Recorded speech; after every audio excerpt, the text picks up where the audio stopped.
هو كل واحد ربنا بيحل رزقه برضه. والمكون السحري اللي يملط لك الكرشه يخليها قشطه قشطه وبفطه بيضه. جربوا مش هتندموا.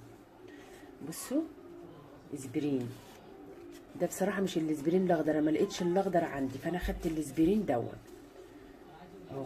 جايبه الهون بتاعنا اهو عشان اطلع الاسبرينتين وادقهم في قلب ايه الهون. يا فنزات انا دقيتهم اهو. بسم الله الرحمن الرحيم. هحطهم دلوقتي بالمعلقه. اللهم بارك يا رب. عشان انا قلت لكم الحاجات دي المكعبات دي بس بصراحه ربنا بتبقى احلى حته كرشه، تبقى في منتهى الجمال اهو. يا رب كده تكونوا شايفيني كويس.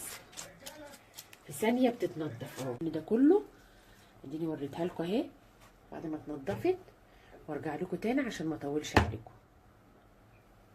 فنزاتي يا اغلى من خلجاتي.